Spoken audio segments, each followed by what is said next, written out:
Ban yi abu ne ba na tsinci kaina ina jijjiga mata kai da alamun amincewa.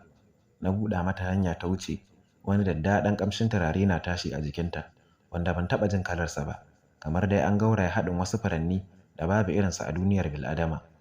Zuciyata na ci gaba da rawar disko, na mayar da ƙofar na rufe. Na wuce zuwa gaba ta biyo ni a baya. Hasken fitilar da ke hannunta ya haskake ko'ina har muka dangane da cikin ɗakina. Ba tare da ta jira izini ba, ta nemi waje a kujerar da ke fuskantar gadon da ke girke a ɗakin ta zauna, tana ƙarewa ɗakin kallo.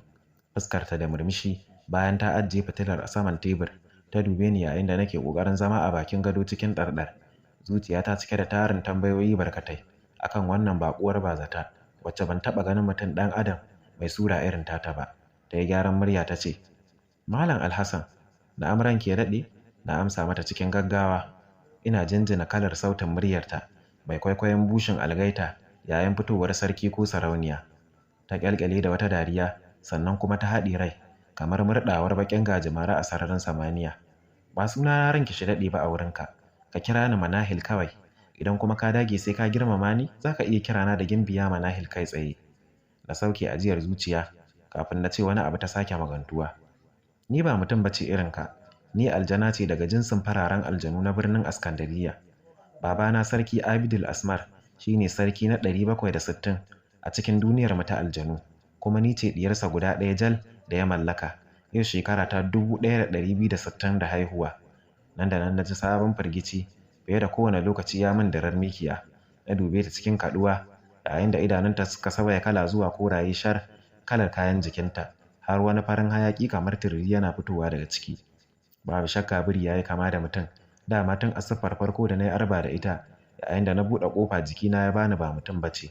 "Ƙwarai ni ba mutum bace Alhassan, kuma ban zo nan gare ka da niyyar in cutar da kai ba," ta faɗa kamar tana iya karanta zuciyata. Na muskuta, jikina yana ci gaba da rawa. Na gyara zama, harshena yana ƙoƙarin motsawa, ina so na yi magana amma na kasa. Duk da a can ƙasan zuciyata addu'o'in neman tsari nake faman karantowa barkatai. Ta ƙura min idanu ba ta ko ƙiftawa. Ta miƙo hannunta na dama daga kan kujerar da take zaune ya taho su, yana ƙara tsawo har ya iso gare ni ya sauka akan kafaɗata. Na ji wani sanyi da nutsuwa tun daga tsakiyar kaina har zuwa tafin ƙafata. Bisa mamaki sai na ji duk wani tsoro da fargaba sun kau daga gare ni, har na tsinci kaina ina iya sanya idanuna a cikin nata, ina yi mata kallon ƙurilla. "Kada ka ji tsoro ya kai namijin duniya, ka sani cewa yau shekara 43 kenan cif ina bibiyar rayuwarka, tun kafin ka zo wannan duniya, lokacin da mahaifiyarka ke renon cikinka tun yana wata 7 kafin a haife ka. Wani hamshakin boka a cikin bokayen mahaifina ya bani labarin cewa za a haife ka a daular baƙaƙen fata, da kuma tarin baiwa da hikimar da zaka taso da su. Har ya faɗa min cewa akwai wani lokaci wanda wata mummunar ƙaddara za ta same ni, wacce duk duniya babu wani mahaluki da zai iya ceton rayuwata da birnin mahaifina daga wannan annoba face kai kaɗai." Na tsinci kaina cikin wani yanayi na mamaki da firgici da al'ajabin kalamanta. Zuciyata na dokawa ba ji ba gani, amma jikina ya kasa motsi. Hannunta na nan a kafaɗata, ina jin wannan sanyin yana ci gaba da ratsa jijiyoyina kamar ana sheƙa min ruwan sanyi. Ta kafe ni da idanuwanta masu walƙiya, muryarta ta soma sauyawa zuwa wani amo mai kauri kamar tana fitowa daga cikin kogon dutse. "Alhassan, ka saurare ni da kyau. Al'amarin da yake tafa da ni ba ƙarami ba ne. Babu shakka abin da zan faɗa maka zai canza tafarkin rayuwarka gaba ɗaya. Ina so ka sani babu wani ɗan adam da ya taɓa ganina ko na bayyana masa kaina a zahiri a karon farko tun da aka haife ni face kai kaɗai. Ban taɓa zuwa duniyar bil'adama ba sai a wannan karo da na zo wajenka domin neman taimako, saboda kai ne kaɗai alƙalma suka bayyana za ka taka rawar gani wajen dakatar da masifar da ke ƙoƙarin tunkarar birnin aljanu." Na lamshe ido da sauri, tsoro yake ƙoƙarin dawo min, amma wani ƙarfin hali ya tashi zuciya ta tsaye. "Ina jin ki Gimbiya Manahil, wani irin taimako ne alƙalma suka bayyana cewa ni kaɗai ne zan iya miki a matsayina na bil'adama a birnin ku na aljanu?" Na tambaye ta ina zazzaro idanu saboda mamakin da ya shallake bayyanar kalmomi. Ta yi gyaran murya tare da janye hannunta daga kan kafaɗata, ta jingina da kujera tana sauke ajiyar zuciya, sannan ta ɗora da cewa, "Yau kwana 40 kenan babana Abidul Asmar ya kamu da ciwon ajali, wacce ta kai ga cewa baya iya aikata komai da kansa sai dai a kwantar a tayar. A kundin tsarin mulkin daular mu, ya mace ba ta gadon sarauta daga mahaifinta. Na kasance 'yarsa guda ɗaya tilo, babu ɗan uwa namiji da zai gaji gadon. A ɗaya tsarin kuma idan har na sami miji na yi aure, shi mijin nawa ne zai zama sarki mai cikakken iko. Bayan wasu shekaru kuma idan na haifi ɗa namiji, tare da shi zai sauka daga kujerar ya baiwa yaron.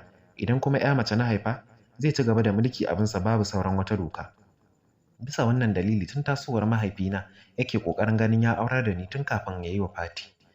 'Ya'yan sarakan aljanu da bokaye da attajirai bila adadin sun nemi aurena, amma duk wanda aka sa mana rana da shi kafin lokacin sai ya kamu da muguwar cuta ya mutu farat ɗaya. A lissafi sama da aljanu 180 ne suka halaka a dalilin aurena. Bisa wannan dalili na kamu da tsananin baƙin jini a wajen sarakunan aljanun ƙasashen duniya saboda mutuwar 'ya'yansu a sanadina. Har ya zama sauran sarakai sun hana 'ya'yansu maza zuwa birninmu domin kada su ganni su ce za su nemi aurena su ma su rasa rayukansu. Ta soma yin ƙasa-ƙasa da murya da alamun alhini.